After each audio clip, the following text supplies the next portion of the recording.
na wewe kwa hii maneno tupo inaingia baridi. Ukifanya nini?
Good evening, ladies and gentlemen, and welcome to Mathew's Coffee Bar. Boy, are we excited to be back again on this very popular show where we get to talk to one another, have a conversation, where we call it as it is, where we sharpen one another as iron sharpens iron according to scripture.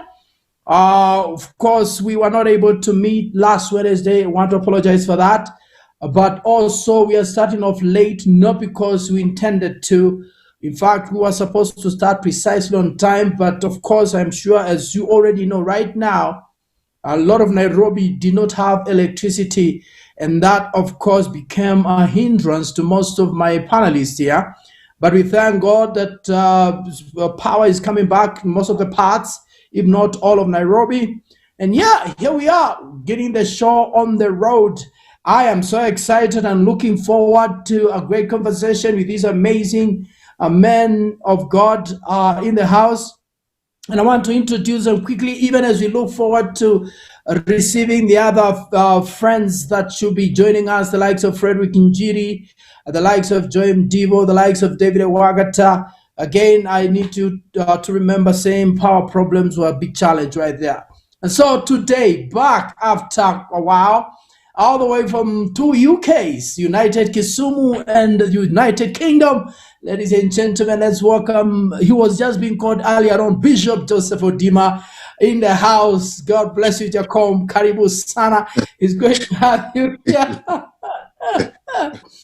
Oh, absolutely fantastic. And of course, again, also, I'm not sure we had Ken last time, but Reverend Ken Duor is in the house, and I am so excited to have him here. Always heavy with language and teaches us vocabulary. I hope he's not about to chime in just before I get to introduce everybody. Ladies and gentlemen, let's welcome Reverend Kenneth Duor in the house. And of course, the man, yours truly, the rabbi. Talk about theology, and this man has got it right on his fingertips. Yours truly from the Papa Center, my great friend, Pastor Michael Musembi. Karibu sana. God bless you. And ladies and gentlemen, Yours truly, we call him Prezo because guess what? This man has an eye for the top. Glory to God. And we are so excited he's part of this conversation. And he's an amazing, amazing friend of mine. And I mean exactly that. We've known each other for a long, long time. And he has been a great help to us as we talk about things right about this nation, things politics, things current affairs, and so on and so forth. I want to welcome Prezo Alex Mathew into this conversation. Karibu sana, Prezo. Asante, All right, wonderful.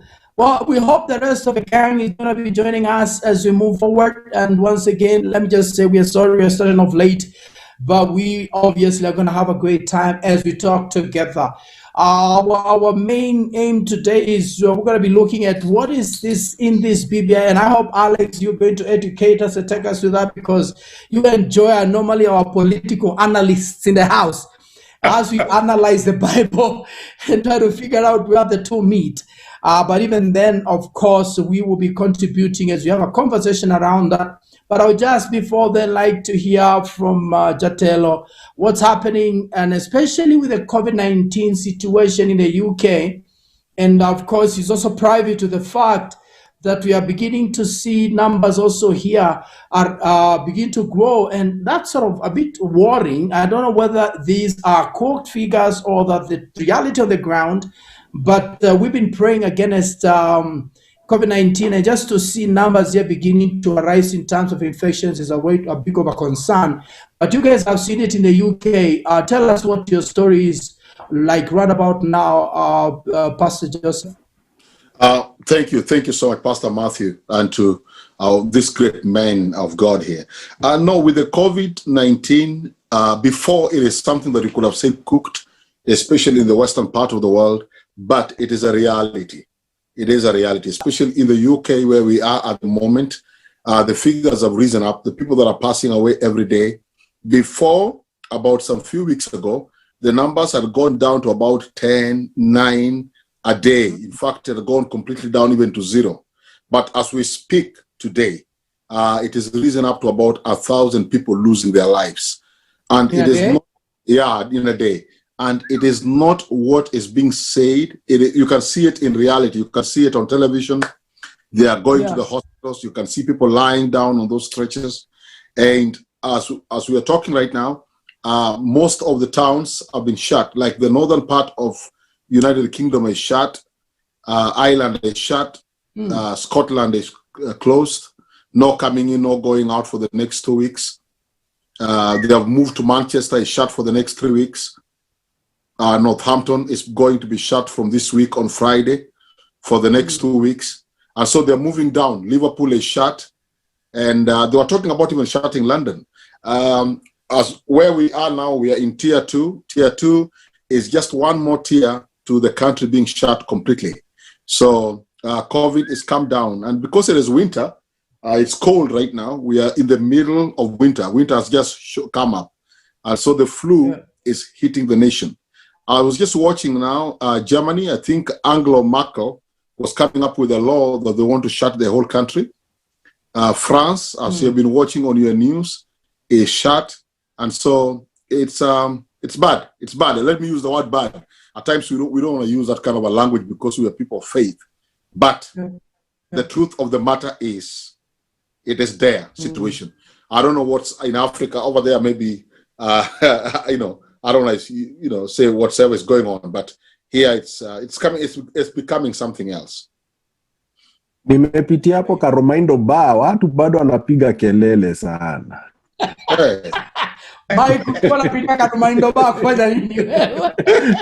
Nilikuwa nimeenda kuhubiri.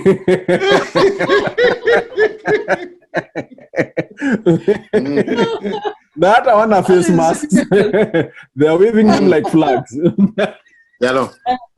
That situation in the UK, Joseph, does that also mean that they're going to be closing down the stadiums again, normal football again, we're back again to square zero? We were supposed to be having, they were supposed to be having their congregation. That means the spectators coming in the month of October, but that has now been shelved off. It was supposed to start at the end of this month. But they have shelved that off now to maybe the next 6 months. So that tells you how the situation is. It is dire. It's dire. So we don't know, but the way it is going, yes, there's a possibility the stadiums must be shut. Might be shut. Let me ask, I was going to speak with you a little bit, just because you are, of course, coming from an outside sphere. What is the situation in terms of getting some form of vaccine or cure or medication? I mean, I've not really been online to just see that a lot. How is it in there was some drug or something or vaccine coming, expected to come from Oxford. What's the position right now? They had tried it before, and when they did test the vaccine that they said they had, the people they tried it on got very sick. Some were almost heading to a place of death, so they had to stop it. So they had to go back again to the laboratory and see if they can remanufacture the whole thing. But now the other thing that is coming up, you know, they were saying before that if you are vaccinated with a vaccine, then you're going to be immune to the disease. Now they're coming up with another theory that even if you are vaccinated, you can still get the disease. So there's no guarantee that if you get vaccinated, that you are well, no, that you're out of the woods. And even the issue of masks and everything else. So now they're trying to make sure that everybody has masks in the offices where you're working in, the distancing and everything else. But you find out that they're saying that even with the mask, the thing is still coming through. Oh, dear. So if you go back again into our language, and it's just, I don't know, it's just God that will be able to help the nations. That is how bad it is. We need to pray. Yeah. We need, Mike, you mentioned Karumainda, and I want to poke you, Mike, right there.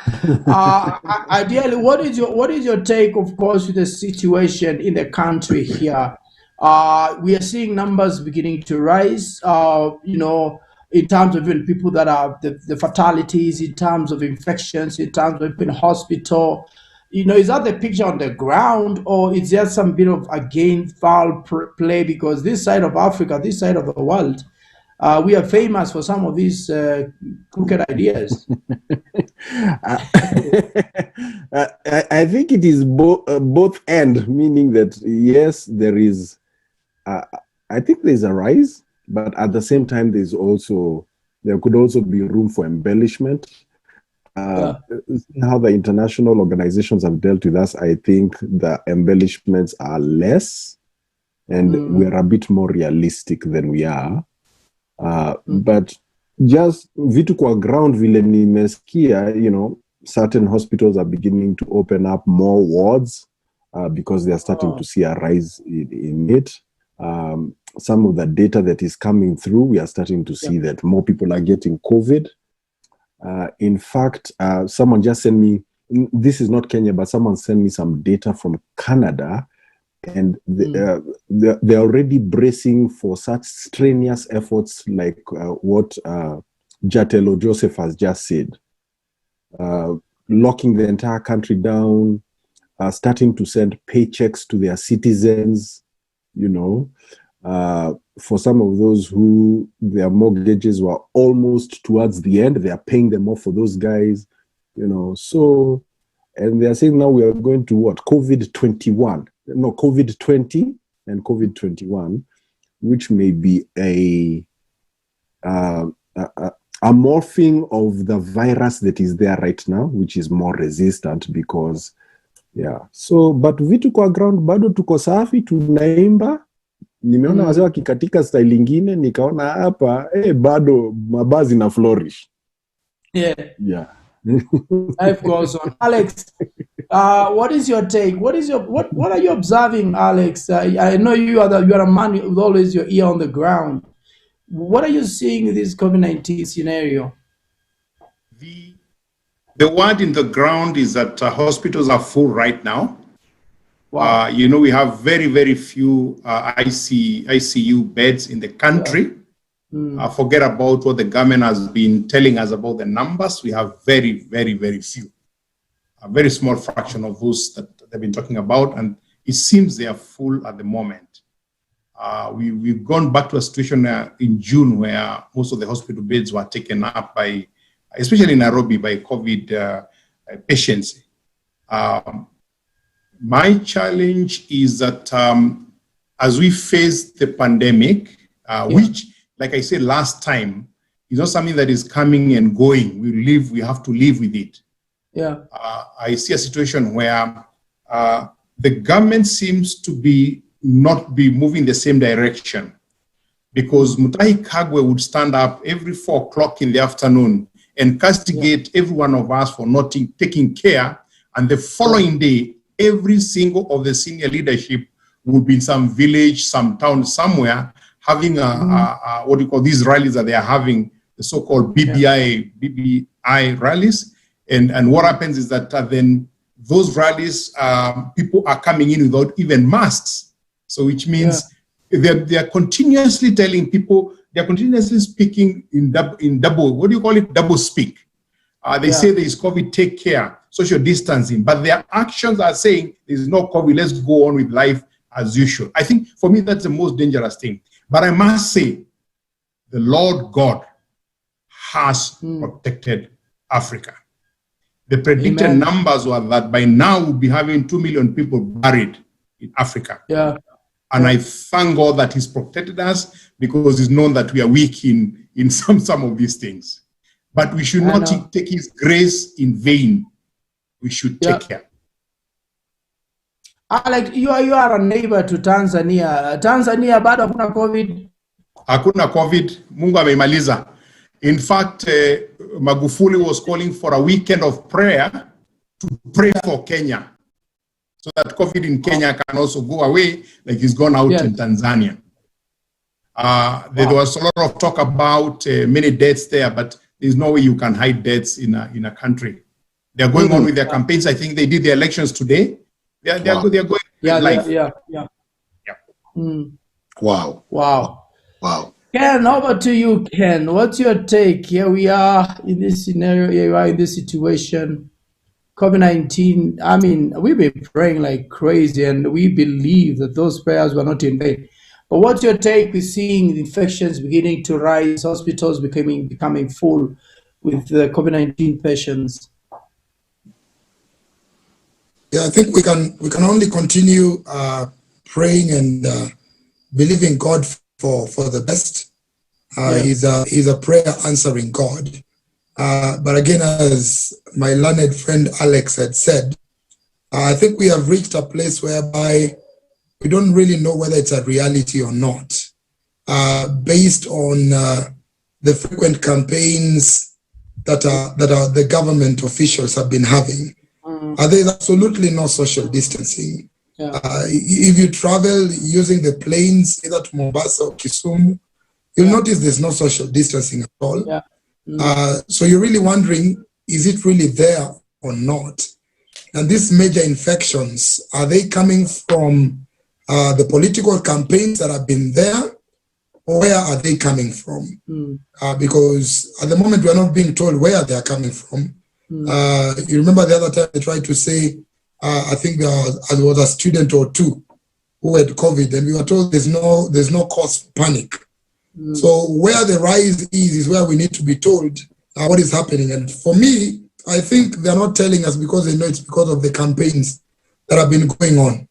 Because guys are not wearing masks. Like where I stay here, people are just walking without masks. I think it's nothing. We are just like, we are trusting God and believing God and hoping that all will be well. But at the moment, if we can go the Magufuli way, I think it's better. Because this is a virus. This is a virus. It's just like malaria, typhoid, or flu. So it will affect some. Some will have had the immunity.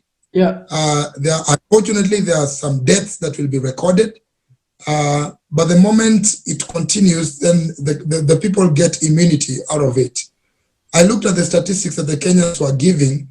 It's like almost the number of infections is almost in tandem with the numbers of those who've recovered. So because it was about 40,000 infections and around 33,000 people who've been discharged. So, you know, I was like, I think God is really sorting us out, but we don't need to take it for granted. It's a reality, yes. But it should be allowed just to let it move and let people gain immunity. You know, that's my take.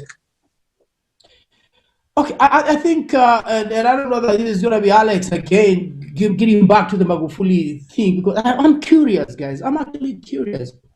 What is it he got right? Is it just prayer? Kenyans have been praying? Or is it that there's something he realized, this, like you're saying, Pastor Ken, that this is not really, I mean, it's something you can live with. You can grow immunity out of it. You know, like I've heard of a new word, a new vocabulary during this COVID-19 season called herd immunity. Is it that, or exactly, or is there some real cover up in Tanzania that probably they're having infections like we are having here, or maybe more, but they don't want to talk about it? Or clearly, because if Tanzania, our neighbor, is getting it right, then what's wrong with our leadership here? Why can't we use the same format? And we are in the same climate, region, everything, even time. I don't know, Alex, what you take? The Magufuli and his people took a risk and say that if this thing is affecting the rest of the world, we can't take precaution based on other people's experiences. You remember that we closed the economy of the country when we had only, I think, about 80 or so infections. And it was like the whole world was coming to an end. In the last 9 months, about 900 people have passed on due to COVID. It's a large number. There's no doubt about that. But if you look at other diseases, a lot of them have taken more people. In fact, when you look at the road accidents, they have taken almost double that. Which means that this is something with us, it's going to stay with us, but God has been gracious. So Tanzania took a risk, and Magufuli took a risk and said, I'm not going to do what everybody else is doing until I see a situation that causes me to close down like they're closing down. We watched Italy with about 10,000 infections in a day, while our infections were 100 in a day. So we took a reaction that Italy took without even studying exactly what was happening. Now, there are those people who at the beginning were saying that there was a lot of hiding of information from Tanzania. But trust me, my friends, that if there are deaths like are happening, what Joseph is saying is happening in the UK, there is no way you can hide that. No way you can hide that. So really, the God has been gracious to us, has been gracious to them, but they have taken a risk and trusted God. And don't forget, they keep saying that they are praying about it. So they're taking God for his word. I hope you know there's a difference between believing and trusting. A big one. We are believers, and we don't trust. Believing is believing that a guy will walk across 2 towers on a rope. Okay? Trusting is for you agreeing your child to be carried on his shoulders to cross that. So a lot of us can be able to believe that he can do it. But how many of us can trust that he's going to carry our child across? And for me, that's a key difference. You remember when we opened up the skies, something very interesting happened. Because we say that if Tanzanians come to Kenya, they'll have to be quarantined for 14 days because we are worried about their situation. Thank you very much. If you fear us, don't come. And as soon as Kenya now opened up and said, "Wow, we need to bring to allow flights from Tanzania," they said in 1 hour's time they open up their skies for us to be able to go there. Do we still have our host? I think it's come back there, Alex, but in darkness. Power. It's a generator. The generator keeps on off and on. So I'm sorry, guys. Keep on, Alex. Where we left. That's fine. So hence it's a case of they took a gamble, and the gamble is paying because their schools are open, everything is on, and they're going on with life. For me, Reverend Mathew, if I may just chime in where Alex has left. I think the other thing that Magufuli did was to alleviate fear. because fear is actually what has crippled a lot of nations. Like Kenya, there is a lot of fear everywhere. And it reaches a place whereby it's no longer newsworthy if we keep on saying, oh, people are dying, oh, there are more infections and what have you. I think at the time the government just needs to lay low and just allow this thing, to get in, until this immunity is built. I'm not really saying we should not, take note of the government precautions, but we shouldn't allow fear to continue controlling us. The other thing that I would say, Reverend Mathew, is that these sanitizers, my friend, I think they're taking away some of our immunities. What do you mean? We used to kula mtura and samosas with washing our hands and things would be okay. But now all of a sudden it's sanitizers and sanitizers and sanitizers. It will reach a place whereby a small germ will hit you and you'll get sick. Yeah. For me, I don't know. That's what I'm thinking. And I think that's why a majority of the countries like where Japolo is coming from, they're very clean. Everything is clean, fresh air. They have never learned how to deal with disease. Yes, they don't know how to deal with diseases. But for us, we are used to this thing. But now they want us to be like where Japolo has come from. So it will still hit us. I think all we need to do is not to allow ourselves to walk in fear, but just keep on trusting and believing God while taking precautions. But don't walk in fear. I don't know. For me, that's my take. I'm seeing like Michael Musembi is wondering. Yeah.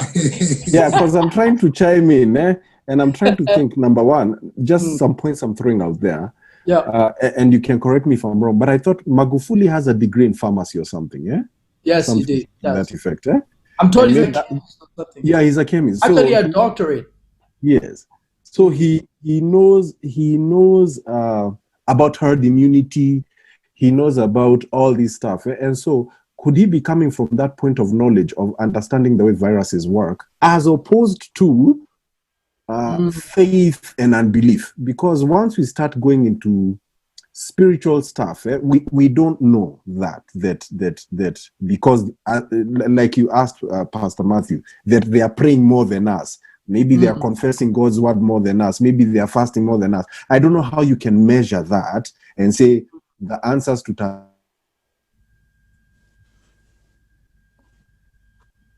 Yeah. Back. Okay. I think Mike is, I think it's stuck a little bit. Can I come in? Well, I come in when it's still being sorted. I was so interested when Elder Alex spoke about Tanzania, and I just want to build on that, and also Reverend Ken. So I don't like to say this, Elder Alex, but I just have to say it, Pastor Mathew. The reason why at times, and I'm not trying to, cast aspersions, the reason why even God can have grace in Tanzania is because you can see that from the leadership. Yes. Somebody like Magufuli is reigning on the nation. But brothers and sisters, though I'm in the UK here, of course, in the diaspora, but we are back there in Kenya.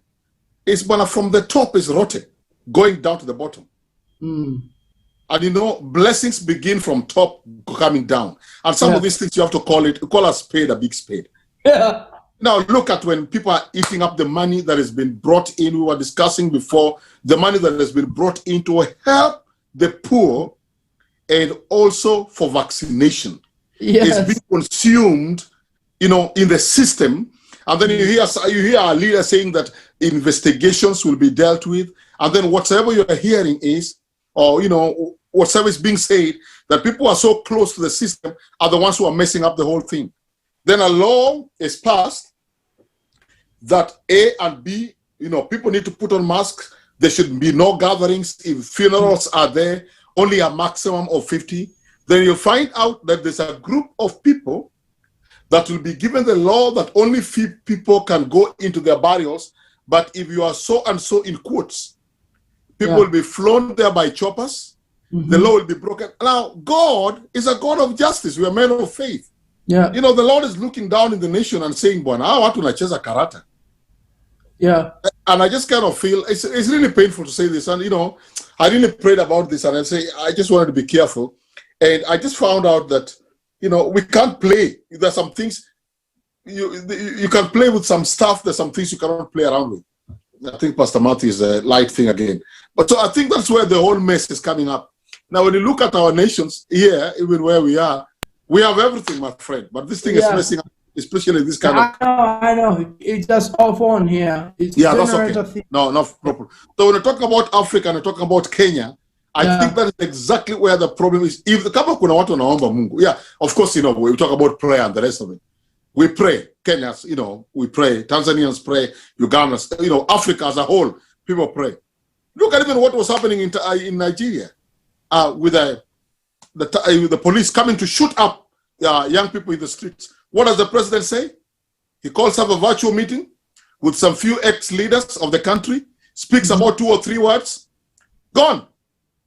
Yeah. Now, why wouldn't there be a door that the enemy can use to mess up? And so these leaders need to be called, they need to be called into a place to realize that what they're doing is wrong. Yeah.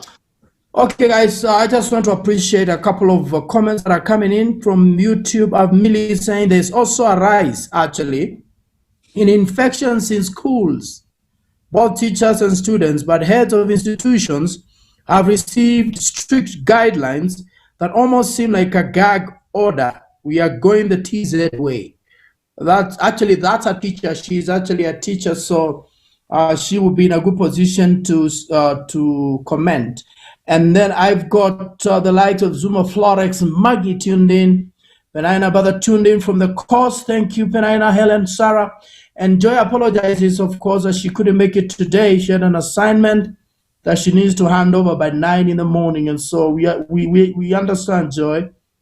Sheila Kekaya is tuned in. And then Lois Kemboy says, Wakenya wanachukulia hii COVID-19 kama ni mzaha, praying that people would just take caution and follow the rules given by MOH. And then, of course, Jomba Tuma. I want to appreciate Jomba, actually, and Lois. These guys were tuned in all the way since there was no power and they have hung in there. Thank you, guys. God bless you.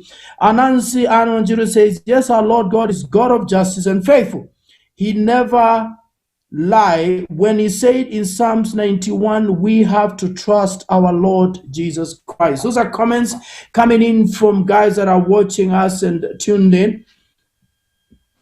I don't know, really. Can you mention the situation of, and I want to jump over, of course, we're going to talk about BBI because that's really, for me, is really what we need to spend some time there. But you mentioned the situation of politicians and, of course, all this mob. There is seen that. I mean, there is really no, it's open, and that's a bad thing because you're speaking one thing, you're doing the other, you're preaching water, you're drinking wine, and that's a sad place to be. But is there a relationship between the spike in these infections, because they have not been everywhere, to the best of my knowledge, they've been certain places, and is there a relationship between those places and having been a big meeting and suddenly the infections there spike, or is it just speculation simply because, of course, what the politicians are doing is not right, we will not forgive them for that, but is there any relationship there, or is it purely just speculation? We are not, unfortunately, we have scientists at the top of the Ministry of Health and the people that are standing behind Mutahi Kagwe.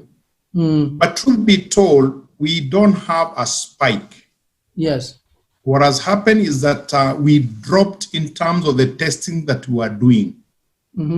You remember at some stage, we even tested in a particular day only 500 cases. Yeah.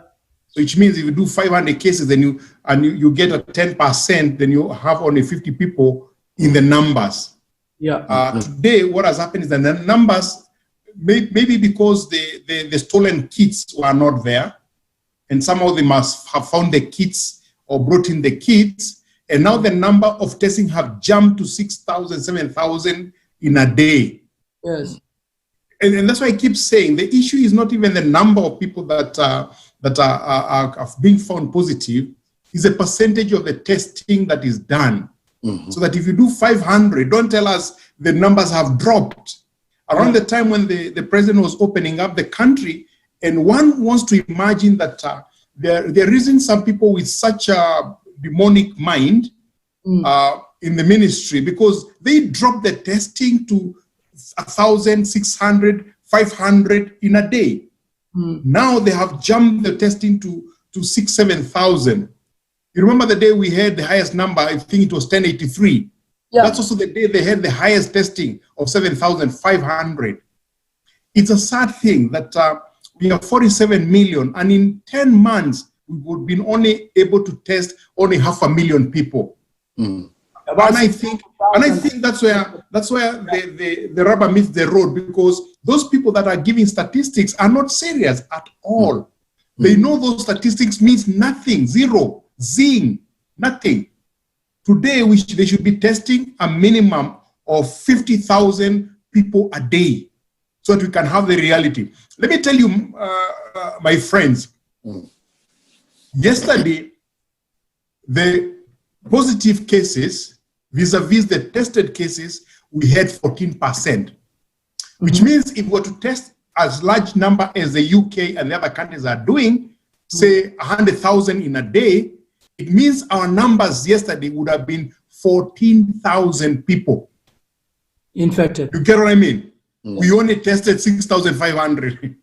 And I think somebody, and I've talked to some of those characters who are involved in this whole issue, asking them, why are you not giving us risk statistics? You know, break this up so that we can be able to, the common mwananchi can be able to understand. Tell us how many people are hospitalized. Tell us how many people are in ICU in the hospitals. The New York strike. Give us the full picture of what is happening. Don't give us just some numbers to scare us, like Pastor Ken keeps saying. Just to scare us that the numbers now have gone up, just because you have increased your testing, so that we can have reality and people can be able to face it. One of the things that I have been talking about through this pandemic is it's so easy to go to London and tell people to social distance. Because anyway, they social distance. You try to do that in Mukuru kwa Jenga. Try to do that in Kariobangi. Try to do that in Kawangware. It will not work. It will not work. So the numbers did not come because social distancing. The numbers did not come for any other reason. The numbers now are not spiking because of the openness that is happening. The numbers are happening that because the testing has changed. Yes. Wow. So in other words, they're testing more now. Yes. Well, Kerry is just updating us that we have 1018 new infections today. So they have declared a viral alert. Yeah, and they've actually gone ahead to even say that all tuk-tuks and borders and pubs that will not follow guidelines will lose their licenses. You know, but as they were giving the viral alert, they were giving photos of, you know, where the government officials have been meeting in large numbers and what have you. I think if they are to punish anybody, especially like those bars and what have you, they need to begin with the top. They need to begin with the government official, because the majority of them are flouting all those rules. Because if you want to have a campaign, then just have a campaign of about 20 or 30 people, or else it should be said there should be no campaign because of the viral alert. But you will still see them going out there, you know. So that's why I still have a problem with numbers. And that pushes me to the next conversation, because actually this was a main conversation. That's what we actually advertised for. And it's talking about the BBI, because now it's actually peaking steam. You know, and if you see the way I titled the advert today was BBI, is it a blessing or is it a curse?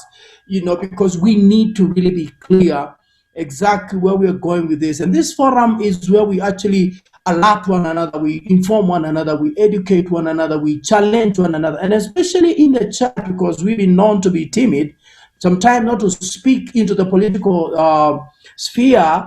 and we want to change that narrative, and that's where I totally appreciate the likes of Alex, because he's been in a political field and has not shied to speak his mind. The likes of Joy Mdivo, who sadly won't be able to host today.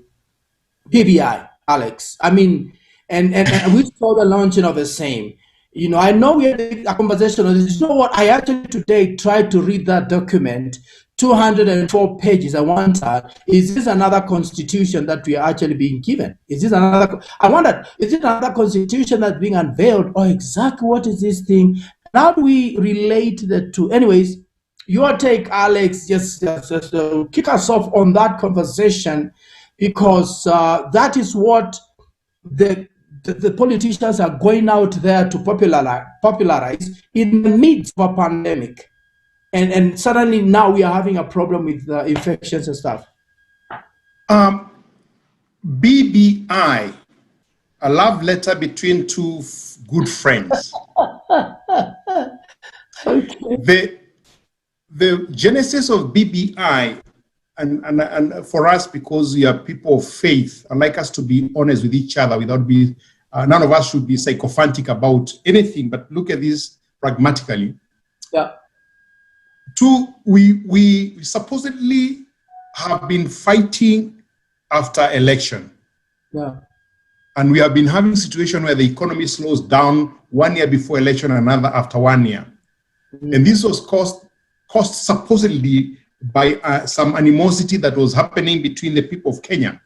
And two gentlemen sat down together and decided on the 9 issues that they thought would be causing this dissatisfaction with the people during these elections.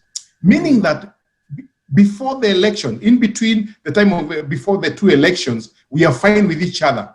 So that it's only during that election and that causes us to come up and spread up. So they set up a committee of a number of eminent Kenyans, and the eminent Kenyans were meant to go around the country picking up to the reasons why people fight and do recommendations as to what needs to be done.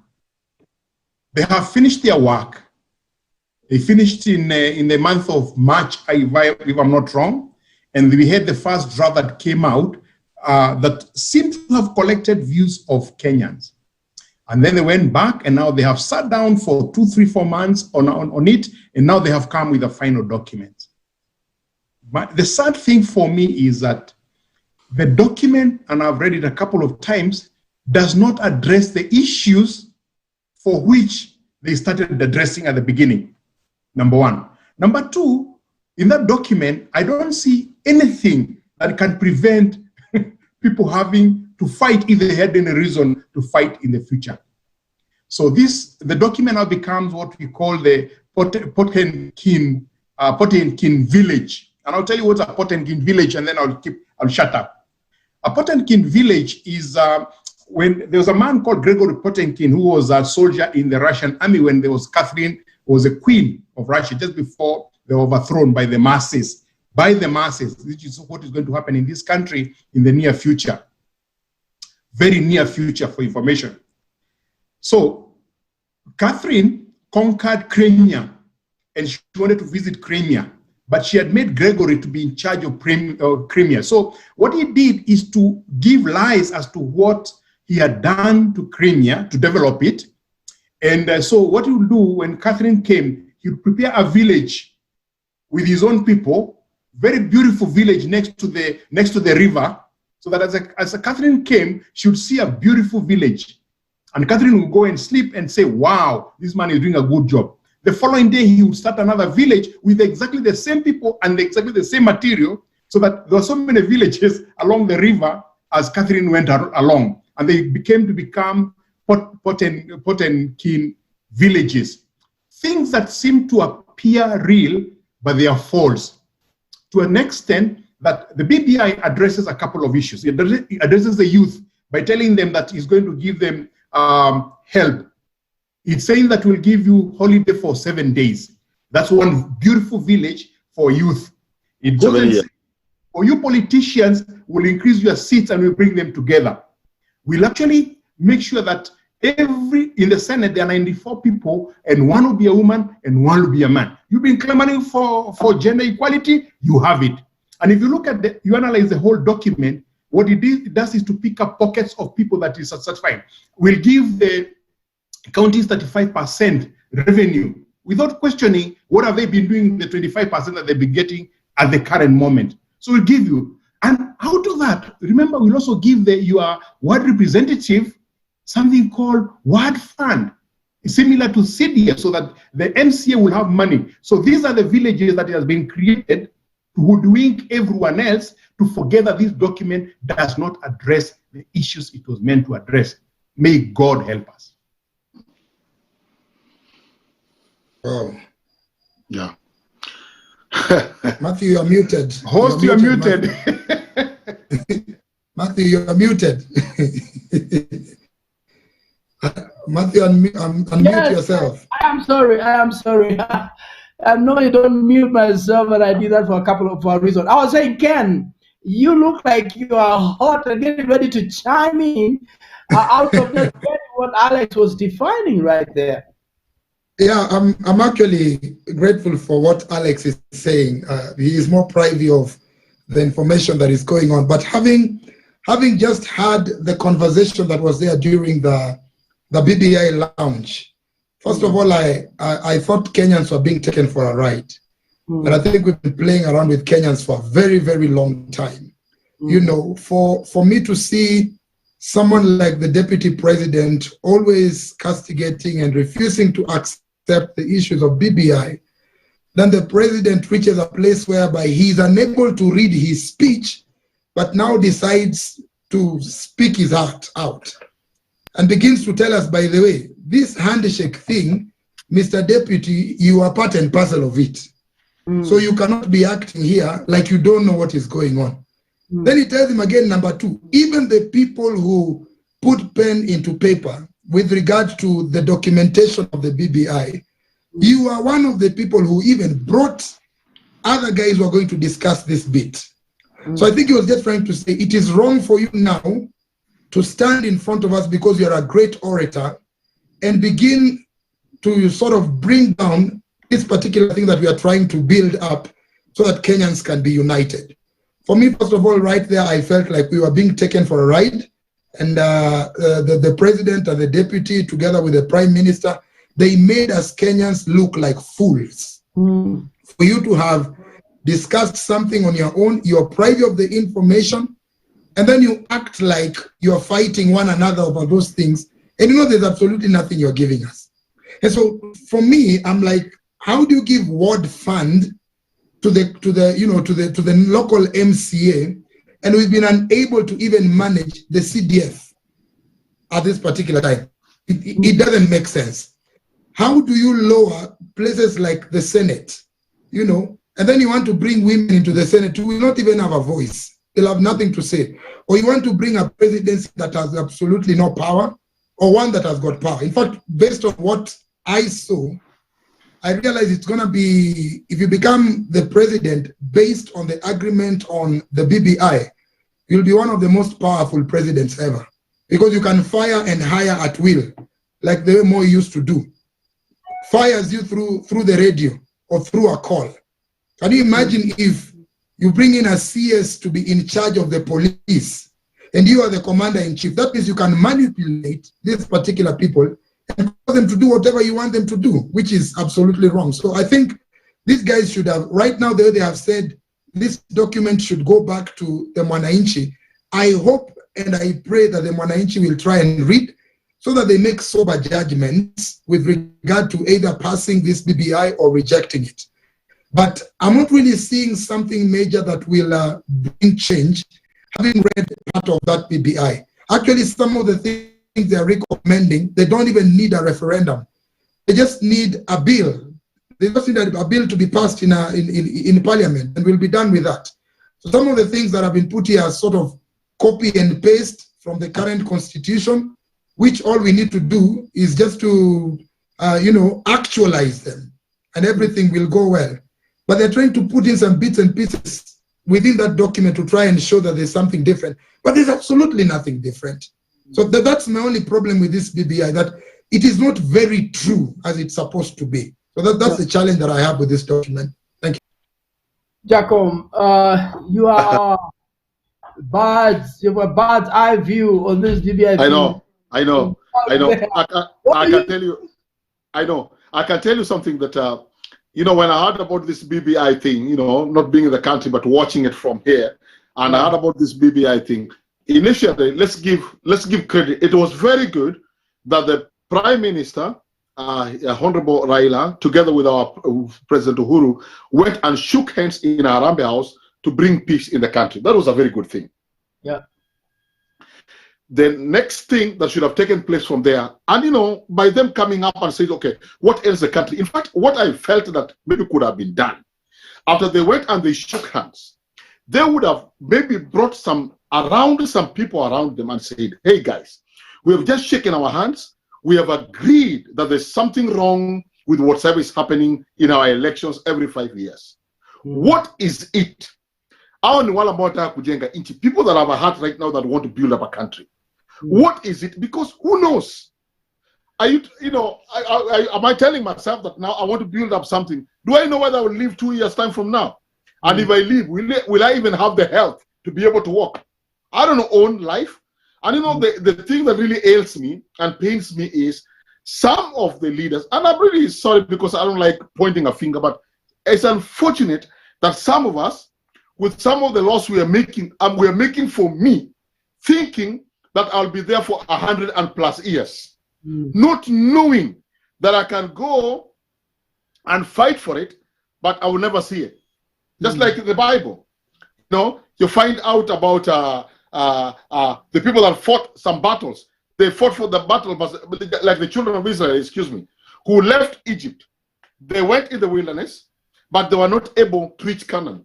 It is only the children that were born in the wilderness were able to, because this was that left Egypt were corrupted in the system. And that is exactly what I see. So cutting the story short and being quicker, with the BBI thing, I want to ask Alex and our brother Alex, Elder Alex, you know this better because, you're a politician and, this is what you deal with every day. What is wrong with our old constitution? That's what I keep on asking myself. If we have not even implemented the whole book one, then we are coming up now with a new thing. Now when we're coming with a new thing quickly, we're adding seats. I think right now the House of Representatives or Parliament will be having about 360. The Senate 90 something. Money right now is being added, like Brother Alex said, to the MCAs, to the governors, not even being accounted for. This is the time that BBI has just opened up another door of corruption. They have been stealing in billions. Now they're going to be stealing in trillions. And number three, let's just, if I'm wrong, please, I want you to correct me, Pastor Ken. What was wrong with Honorable Ruto speaking his mind? Everybody spoke their mind. And I'm not saying I'm a hustler. No. Everybody spoke their mind and they had to speak. Yes, he's the Deputy President of the Republic of Kenya. But he had some questions to ask. And so as a Kenyan, he brought up issues. The thing that really touched me, why heckle the guy? Why don't you speak a mind? That is the problem with the black people. Excuse my language. Let me be open and speak my heart today. Problem we have with the black people, you're not being allowed. We are sycophants. You are not allowed to speak your mind. You can't challenge a president. In the country we live in today, you'll question the Prime Minister. You'll question even the Queen. You'll question the police on the road. Why not question the book? That book, excuse my language, Pastor Mathew, that thing needs to be taken and trashed. We need to go back to the old constitution and check our lives. It is not about the constitution, it's the condition of the heart. And I love Bishop Ongida by asking, even the church issues are not there. Tukikubali wakati wa kanisa waende wapigie debe hii kitu, hata sisi pia ni, I don't know if I'm right by saying this, please correct me, Pastor Mathew, sisi pia ni wapumbavu.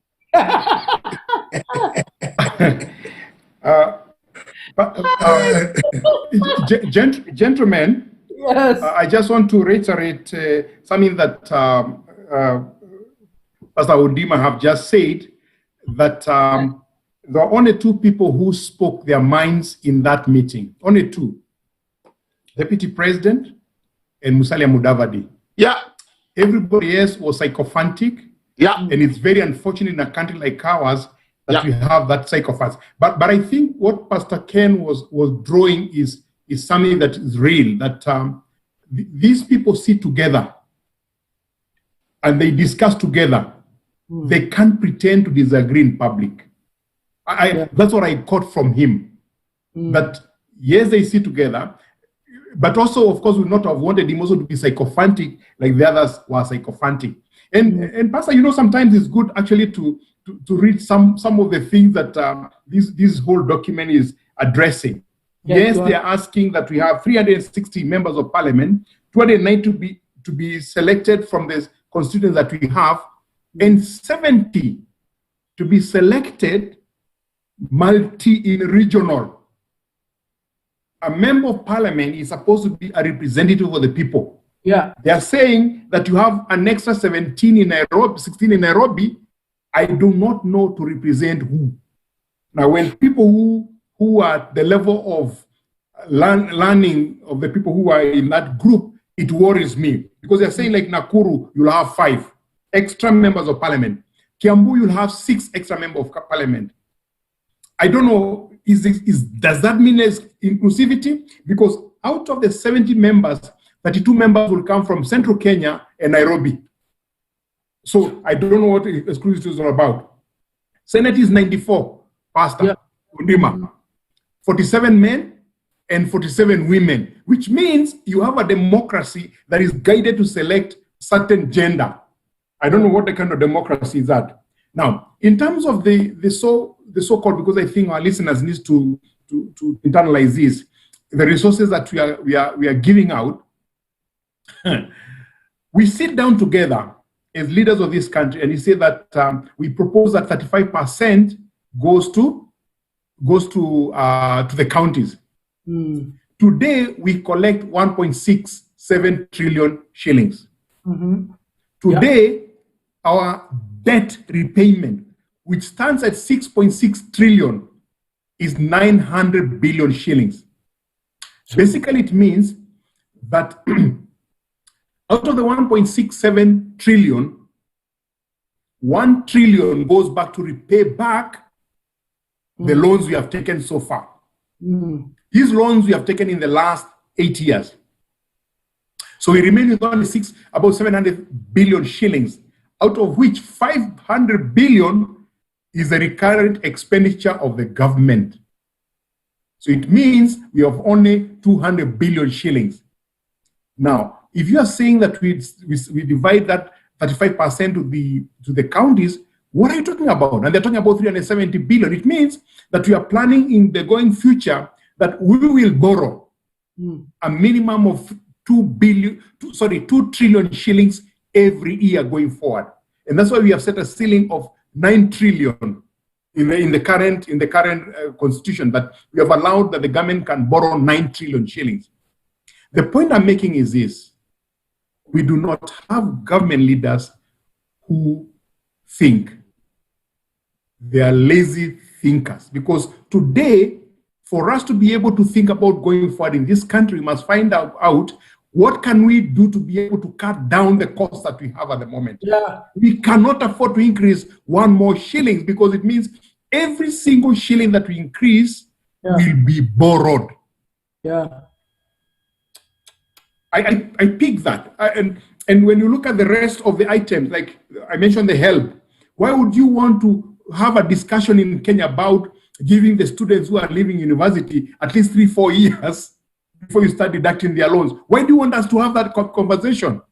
Why do you want us to have a conversation that the young people who are starting up businesses should be given some tax holidays so that they can be able to establish their businesses? Why do you want us to have that kind of discussion? Go to parliament, do a bill, debate it, and pass it. That's why we have elected members of parliament. And that's why I was saying that this document only creates situation where they give rosy, very beautiful villages on the river that keep moving, that they are not real, but something to hoodwink us into thinking like that. And I think it's a very unfortunate thing for a country to go that direction. Wow. Let me just read a couple of comments because now they're coming in fast and furious. One, Ross Murimi says, BBI has come to make us forget about the COVID thieves. Constitution is enough document. Let it be followed first. All right, that's Ross for you. And on Facebook, we have one Zuma Flores Maggie saying, I agree with you, Reverend Ken. Of course, just responding to what Ken, you said earlier on. Nancy and Wanjiku says, responding to Jacom, there are black people, you're talking your mind. And then, of course, you have another Sister Helen Sarah concurring with you, Bishop Odima. You know, and these are the comments that are coming in right now. Alex, I mean, you know, I'm glad that you're very keen on these things, keen to read this document. Like I said earlier on, I tried to read it today. Honestly speaking, I mean, it's so clouded with a lot of legal jargon and stuff and things and language, and I'm thinking, is this supposed to be read by the ordinary Mwananchi? Are they supposed to read this thing and understand? You know, or for whom is this thing written? I even remember asking a colleague that was there, are they going to translate it into Swahili? Maybe you'll understand it better that way.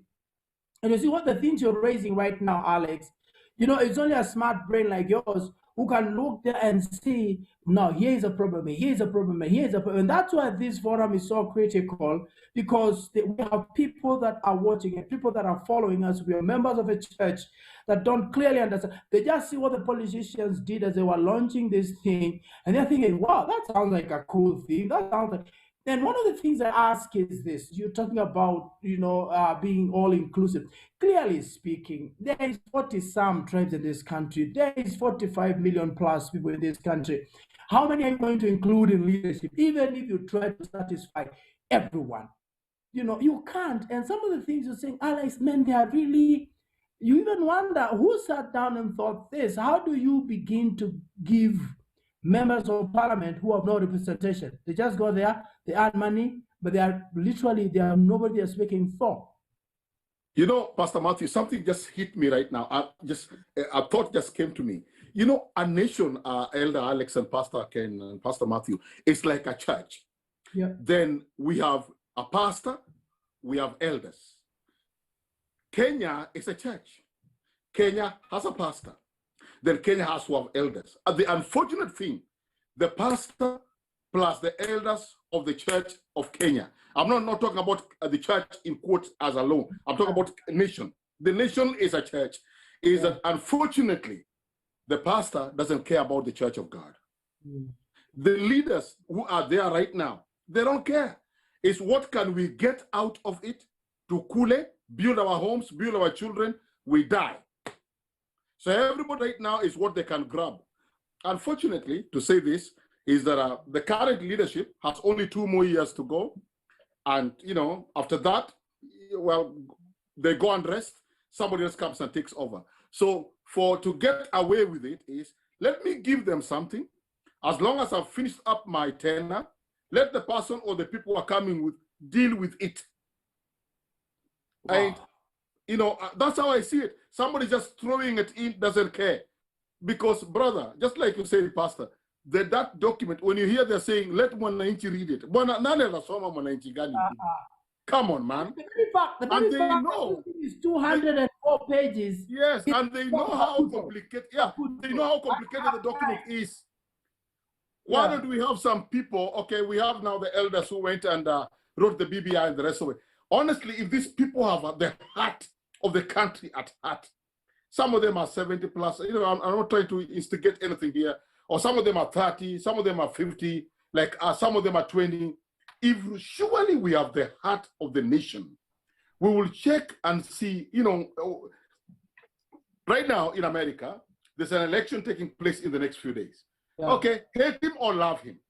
The guy who is the current president, you know that the Democrats wanted the law changed that the ballots that even come in after the 3rd should be counted.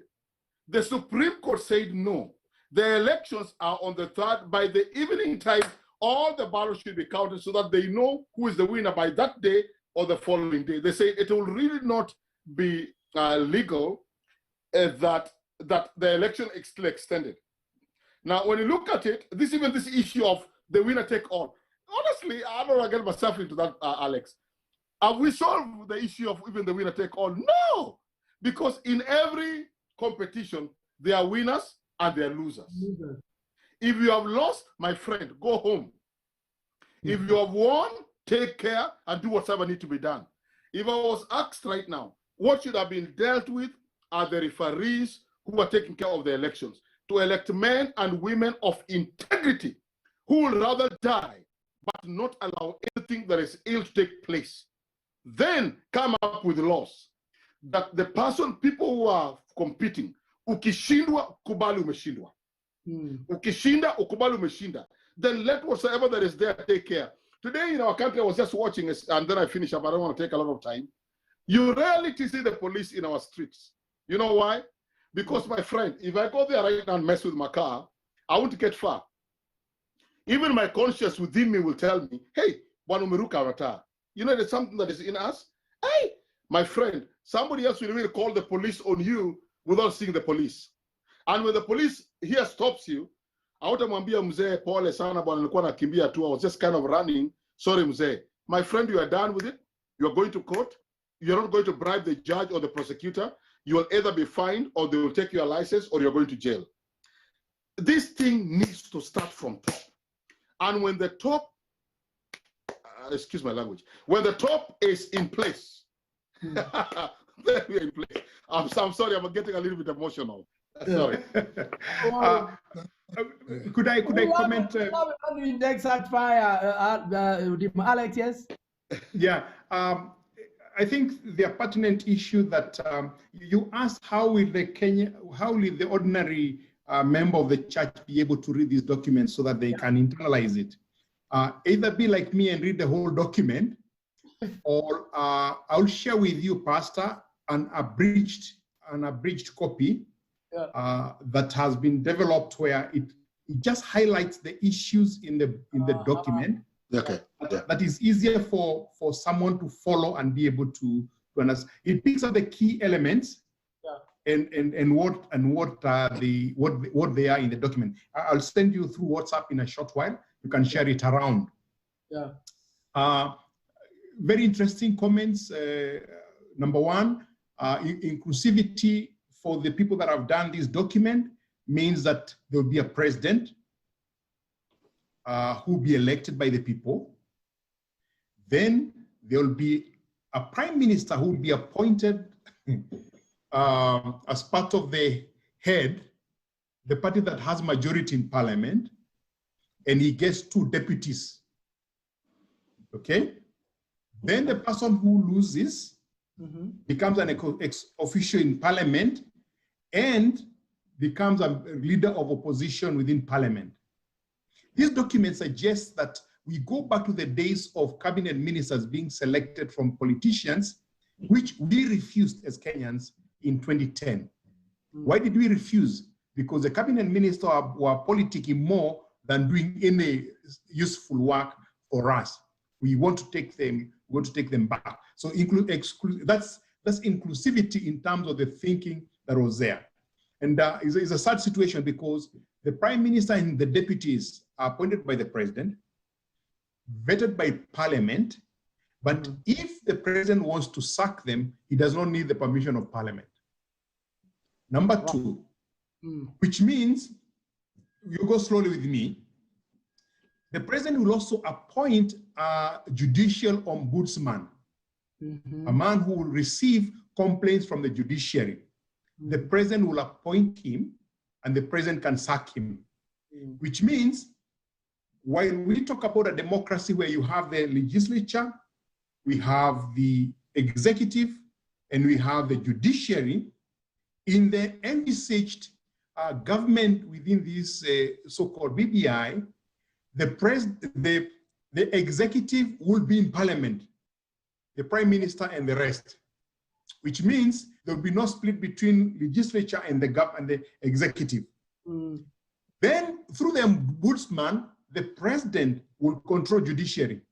Yes, sir. So it means that we are going back exactly where we began.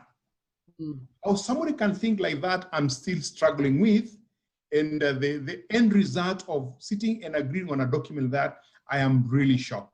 I watched the Joint Secretary Mwangi, what was his name? Mwangi, on an interview with someone.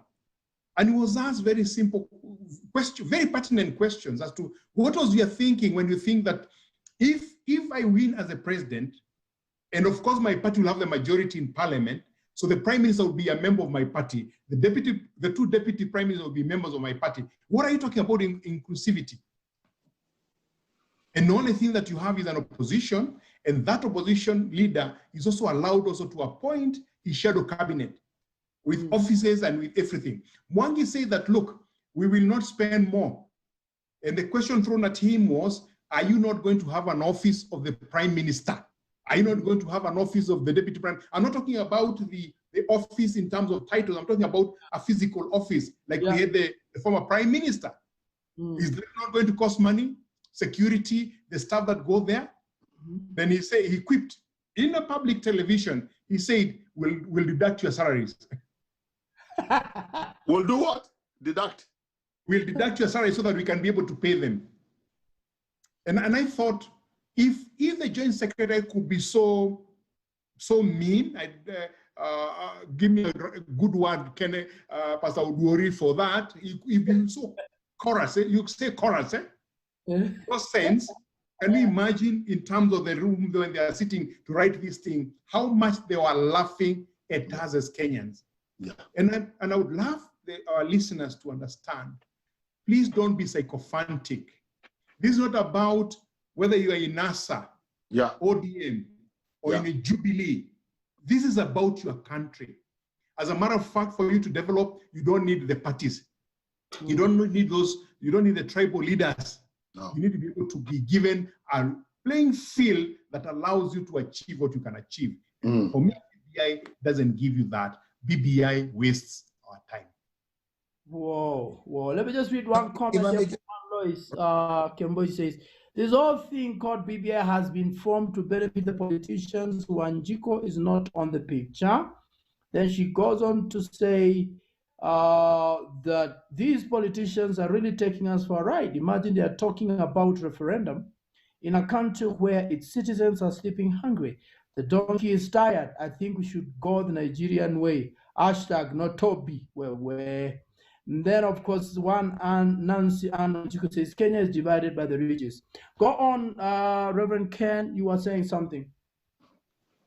I was just trying to look at, for me, even Alex, for me, I'd be like, what is this thing that has been bringing division in Kenya?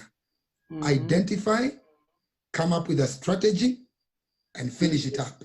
If it's the issues of IEBC, then we need to know what is ailing IEBC and what are we supposed to be able to do so that people now begin to have trust in our Independent Electoral and Boundaries Commission. But for me, I saw something they wrote and I was like, okay, is this really a strategy or is it a game? Because at times you're wondering who was thinking to write some of these things, for lack of better words, because they're saying all IEBC staff should be employed on a 3-year contract, renewable only once, and only if their performance is good. So we don't know how that is going to be measured and for how long have they been in that office to be able to counter that. But they're telling us the strategy is that IEBC to put up structures in place. So are we saying that it has not been having structures, or there have been pitfalls within it, or what is happening? What are we supposed to be repairing? Then again, it says incentives to encourage voluntary exits. Are we not using more money? If you're incompetent, let's get you out. Yeah. Let's not say that we'll give you an incentive so that you can exit voluntarily. For what purpose? Then again, they're saying as a strategy, they're saying avail resources to implement a package for IEBC. I'm like, okay, are these strategies or people are trying to look for means and ways of getting money? And yet we have an Independent Electoral and Boundaries Commission that nobody believes in, that nobody trusts. So for me, there would have been a situation whereby they say, this is the IEBC. This is where we've been hemorrhaging as IEBC. Then we put up policies that would be able to alleviate such hemorrhaging by the end of it all. Right. But not to give us suggestions and ideas of how you can be able to get more money, and you're not sorting out the issue of mistrust between IEBC and the people who are always being elected, or always names are always on the ballot box. So for me, I looked at this document. It's 204 pages, and I was trying to look at some of the things that they're trying to employ as strategies and what have you, and I'm really not seeing anything. I'm not seeing anything like a solution at all. Yeah. I'm not really seeing anything. Yeah, that's a challenge, that I looked at, and I was wondering, okay, what are we saying? What are we saying in this thing? I hear you. Alex, I want to challenge you, Alex, because I absolutely appreciate, of course, the fact that being able to pick up and you have, like you said, abbreviated, more easier version that highlights some of the, I don't want to say contentious issues in there, but some places where we want to see. And this forum is really about talking to Kenyans and talking to believers and just showing them what's a place, what's a position of where we are at. And right now, the political hot potato we are talking about is BBI. It's a document that they want us to go into a referendum, to vote for, to do stuff, and so on and so forth. And I feel that we owe it to the people that are watching us, and even the people that we pastor and lead, to be able to show them these things clearly so that they can make an informed decision, even when it comes to a referendum, or really just begin to talk and converse and have a conversation around these documents, so that we know exactly what's going on. We know exactly what the situation is like. So I'm just wondering, Alex, for next Wednesday, are we able to just look at those, those major things that you're mentioning more critically? And I'm going to have the other panelists, like the likes of Joe, who's a lawyer, and others in this panel discussion, to clearly just break it down for us and the people watching, so that they can be educated and begin to understand what. Because I tell the truth, I tried to read that document, and I even downloaded a soft copy onto my iPad. I said, I'm going to read this thing because I really need to get educated. Man, by the time I was page 2, I was trying to flip through, even do what we call like glean through, and I wasn't picking nothing. I said, I'll just wait for Alex to tell me what's going on. And that's me. Now, there's in that place, how many Kenyans, let's be honest here, how many Kenyans are going to read 204 pages? And how many Kenyans in the thousands and be told this is good, vote for it, let's go for it? And they will be like, my answer to you is very simple. Yes, we should have this again to discuss that. And number two, even the people who are speaking in bombers, 90% of them have not read the document. I do not think for a moment that Atuoli had read the document. I don't think so. Yeah. He's listened to the rhetoric that is going around. Look, friends, we are talking about referendum. What is a referendum? Yeah. A referendum is an election that determines a yes or no vote, which means it's an issue that you're dealing with, that either you agree with it or refuse. Yes. Okay? So, or there's a document that you look at, yes or no. What we have in a BBI is not a document that can be taken to a referendum, and I think that our people need to understand that. Yeah. This is a document that explains, and I'm still struggling whether the legality of the amount of money that was spent on it, about 10 billion shillings, whether there was a place in our statutes to allow for these kind of things to be done. In my opinion, right now, I don't think so. To draw it, to draft it? Yes, to do it. We spent about 9 billion shillings to do the work of preparing this document. What? Why are you shocked? It's small change. I'll tell you what. It's only 300,000 shillings a day for the next 40 years. Every single day you go to the bank and withdraw 300,000 shillings, spend it for the next 40 years. Wow. That's a nice way to understand the kind of money that these fellas are wasting. So these documents now needs to find a way. The word Ken is using the word hemorrhaging. Hemorrhaging, yes, exactly. So these documents need now, for the sake of our listeners, need now to be separated into areas where simple statutes will work, simple bill of parliament will work, so that those bills can be prepared, taken to parliament and passed, and sections that require change of the constitution. And there are only a few things that require change of constitution. One is that change of government structure, and two, because the cabinet minister now need to come from parliament. I do not know why anybody can think of doing that hardly 10 years after we said no. If you remember that one of the most contentious things about the last Katiba was that we do not want cabinet ministers to be members of parliament. Yeah. Because we want them independent of parliament so that the executive can be alone, can be independent of the legislative arm of the government. Now you're taking us back there hardly 10 years after. What are you thinking about? So this document is not a document for referendum, Pastor Mathew. It is not. A referendum document will have to be prepared later when the question for the referendum are agreed upon. So this document has been brought out so that people can internalize it, so that the discussion can go ahead, so that those people already, even as you read it, just remember that there are people who are drafting the law, the things that will go to parliament, and they are struggling to draft the question for referendum. They are not waiting for your opinion because they don't need it. Dear me. I think we need a revolution, Alex. Oh, Lord. No, seriously speaking, I mean, okay, here's the thing. Let me just read a couple of comments and then we're going to just be wrapping down this because my time is spent here. One, Helen Sarah says, a house divided cannot stand. All what they are fighting for is nothing but for selfish gain. And one, Edith Kenyan says, we really need to understand what's in the BBI.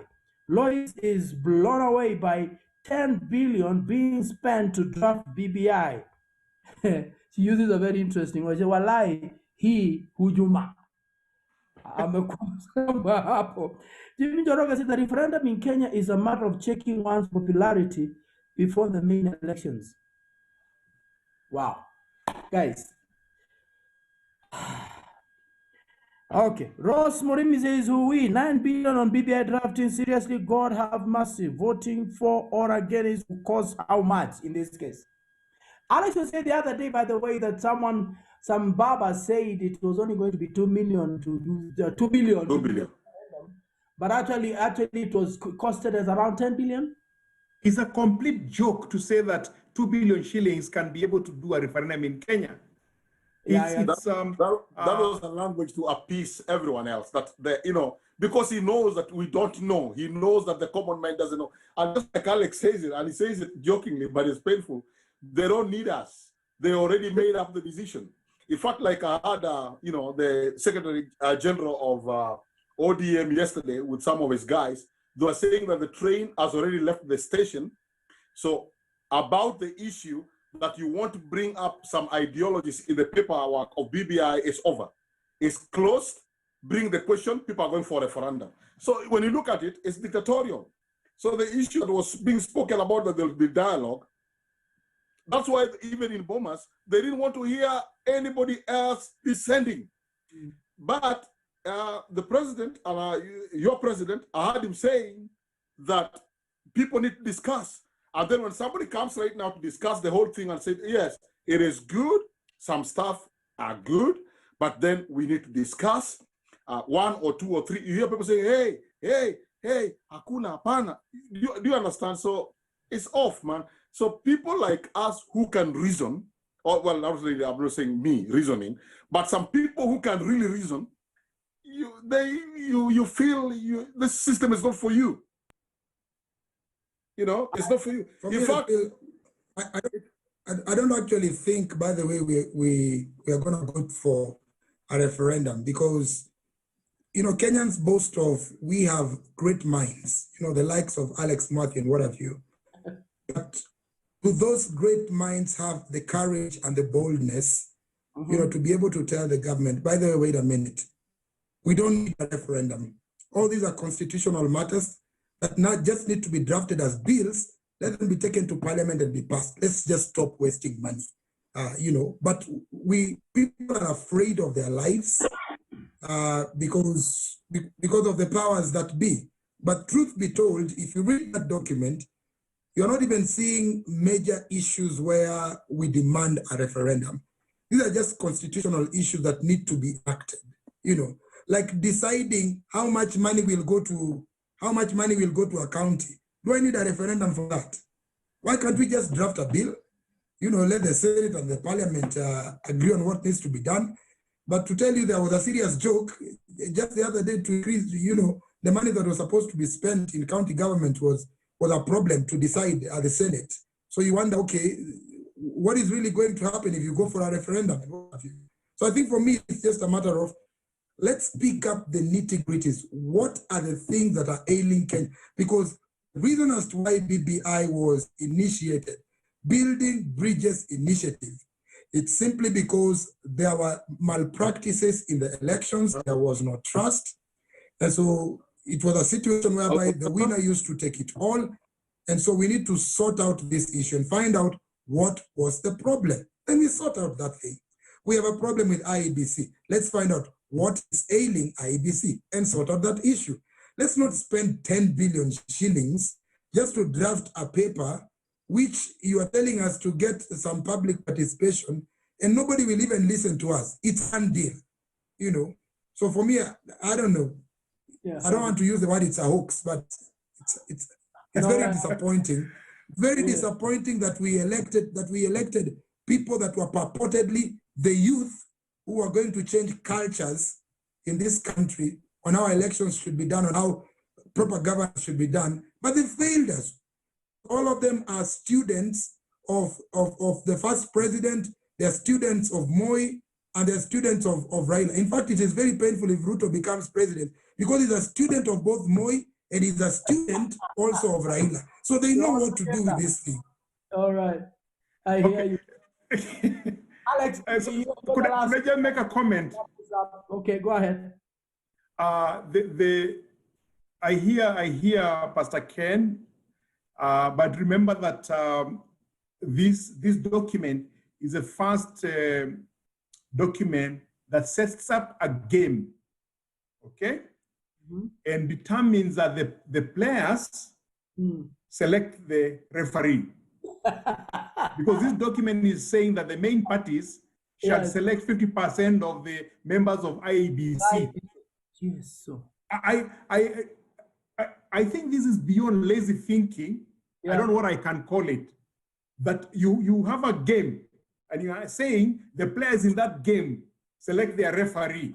Corruption, brother. Corruption. And remember, the reason why we have problems is because we've been questioning the referee. Yeah. Now let's select our own referee who will work as we tell him to do. Yeah, it's a sad situation. It's really sad. And I hear your cry that there are people who can speak their voices, but those people are drowned the same way you saw Musalia Mudavadi and Ruto being drowned by sycophants who are more. And sycophants are all over. But when you raise a voice, then your voice is drowned by the sycophants that are already getting what they are getting. Now, that sounds very negative, but I think there is hope that each one of us takes their responsibility. This country can change. Absolutely. I agree with you. Guys, I got to wrap it up at this point, but I want to appreciate one Nancy. Actually, she says, Pastor Ken, nobody can stop reggae, and she puts on a laughing emoji.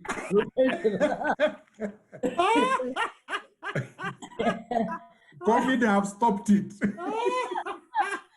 And then, Lois Kembo is supporting Reverend Ken. Sober mind should rise up and pin the government on this.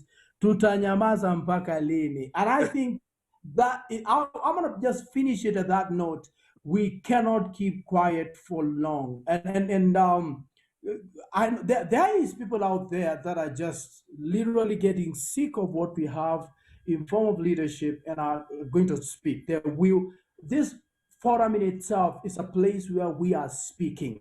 And I pray that we can get in more people, even as we continue to have this conversation, to discuss this. And that's why I want to request you, Alex, please share that document so that when it comes to next Wednesday, all of us will be able to look at those segments that are real.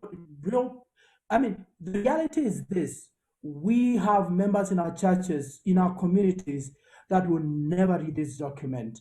And I guess the best we can do is just to highlight the major, points of contention and just show them where they are wrong so that we can help as well. And then, of course, hopefully begin to circulate such just to show where we are being fooled and where there is a lie, how we need to react. Because, gentlemen, I mean, I'm actually blown away that we spent 10 billion trying to draft a document. That's really a fallacy. That's really a lie for me, I see. And God help this country, because I mean the theft is, and I want to echo what Pastor Ken has said before. I think the corruption, the lying, the cheating, we've been praying, and I think it's reaching up to God's nostrils. Yeah.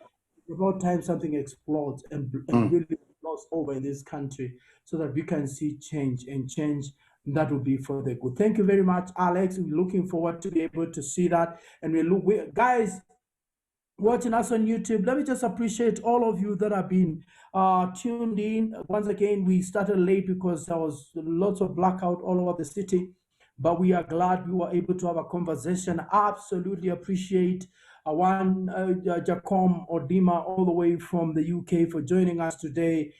I mean, we love your passion, bro. So it doesn't matter. Just here is what we speak it as we feel it. Sorry, that's all right. Yeah, life. That's fine. Of course, Reverend Ken, always a great inspiration and blessing as he comes on, and we want to totally appreciate Alex. I think there's a lot, Alex, that you're bringing into this conversation that is really helpful. The vision and the dream here is for friends like we are meeting here, and especially leaders in the house of God, that can begin to show God's people exactly the things the way they are, and tell them, look, we have ignored being involved in the political space for too long, and yet we need to be there because politics is part of life. And we must now be involved in the change we desire. I want to say thank you very much, Alex. We're looking forward, guys, to next Wednesday. We will be talking BBI. We will talk BBI, and we'll be picking those. We know 204 documents is a long one for you to read. So we'll pick up what needs to be discussed, and you can go and look them up for yourself so that we can discuss them, hopefully help you to be able to make an informed decision. Otherwise, I want to say thank you so much, guys. Thank you for those of you that have been with me on Facebook and, of course, on YouTube. God bless you so much. Once again, thank you to the panelists. We need to excuse the likes of David Ewagata, Richard Chogo, the likes of Gitao, the likes of Joy. They send their apology that they will not be able to make it today. But I pray and believe that they will be on this coming Wednesday, and we are going to push this conversation further. Otherwise, for me, to all of you, is a big God bless you. Thank you. Good night. And we will see you on Wednesday, of course, in the purposes and the willing of God. Have a good night. Thank you. Amen. Amen. Thank you. Thank you. Bye-bye.